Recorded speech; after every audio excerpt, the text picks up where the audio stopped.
So we're here with Laruga, and she's going to talk to us about Trikonasana and the variations and also the salient points as to what should be happening when you're in the posture.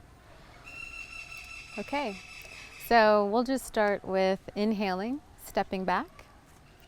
Bring your feet parallel, arms out. So you want to bring your arms out, yeah, good. And then exhale, turning your right foot out.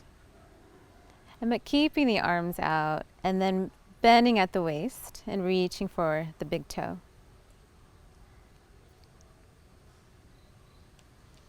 And then the opposite arm extending upward. So the back foot will turn in either, what we're working toward is 90 degrees, but for most students it's going to need to shift inward about 45 degrees. And then taking the big toe with the middle and index finger. And in this position, you really want to lift and pull out of that a bit so you're not necessarily resting in the pose.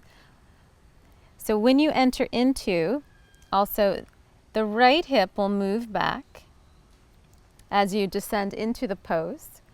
And you want the shoulders to stack.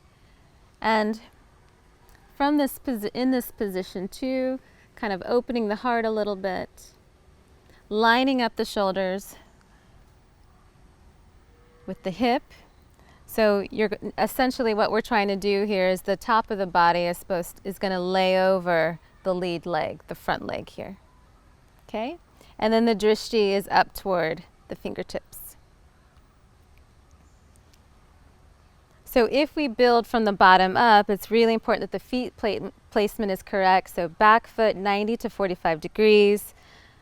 The front foot is directly facing out. The fronts of the thighs are engaged. The sides of the waist are pulling in. And we are extending out through the top of the head. So there's a lot of length and extension through the spine. And for those students that don't have the flexibility to reach the big toe with their legs straight, Yes. should they be bending their leg or should they be placing their hand somewhere else? Yes, it's a great question. So it's really best that the leg stays straight and strong. So there's a nice strong foundation. And then we can place the hand on top of the shin bone here. So this is for those that aren't able to reach for the big toe with ease. It's just best to keep the legs straight and to just use that support to enter into the pose. And traditionally, I think when you go to take the big toe, the drishti is looking down to the floor or down to the big toe to take it. And Yes. then you turn your head once you're there. Mm-hmm. Yes. I find that a little bit that it tends to pull the shoulder round because that's where you're looking. Right. Right. But do you think that's still preferable to do that than to maybe just keep your head facing to the side or the other way as you go down? So actually, you can come out. Because you Rose. can sort of Yeah. sense where your big toe is, can't you? You don't actually have to see it to get hold of it. Exactly. Yeah, and I would actually say that would probably be a more advanced movement going into. So The looking down? no, Or the looking actually sideways? maybe even when you're looking up, and actually maybe even staying looking toward the To the upside yeah, arm? to the upside arm. Yeah. So for beginners, it's good for them to look and then grab. Yeah. Even though it might take you a bit out of the full alignment of the position, but Right. it's good. Students need to see You need because to see where they're going. exactly. Yeah. But I think later in time, you're exactly right. Feeling your way to it doesn't you don't necessarily need to look anymore, Yeah. especially if you've done it so many times. Yeah.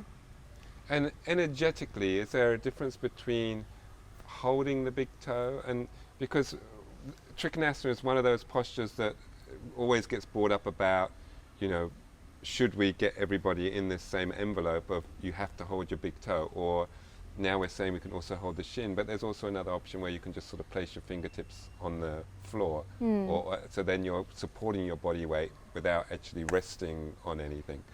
Exactly. But do you think energetically it's different to actually be holding your big toe as against having the hand anywhere different? I do. I think it's a much different pose when you're, sometimes you see Trikonasana where where practitioners have the palm flat to the floor. Yeah.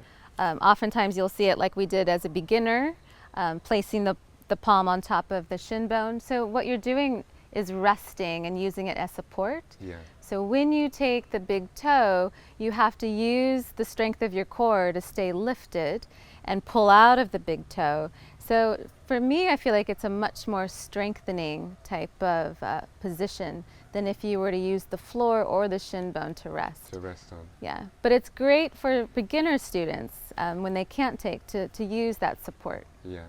And when you're about to go into it and you're in the parted leg position, are you thinking about dropping the front hip and stacking the back hip over the top and then purely moving sideways, or are you thinking differently?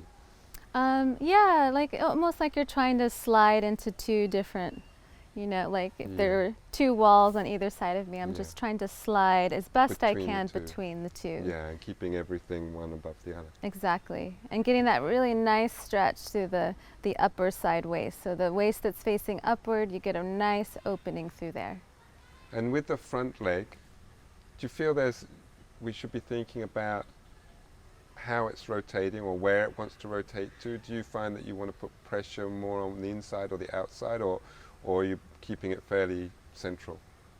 Yeah, it's good to have that awareness of it's very valuable for many to think the front leg kind of slightly rotating outward and the back leg rotating slightly inward. Okay. Then you kind of feel like there's more freedom in the pelvis. Okay.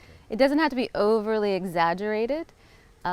Not everyone is going to need to think in that way, but I have found that that's very helpful for many students to think of those rotations through the front and the back leg. Yeah.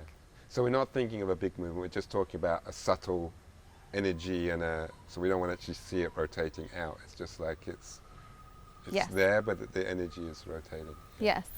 Cool. Yeah. That's great. Thank you very much. Thank you.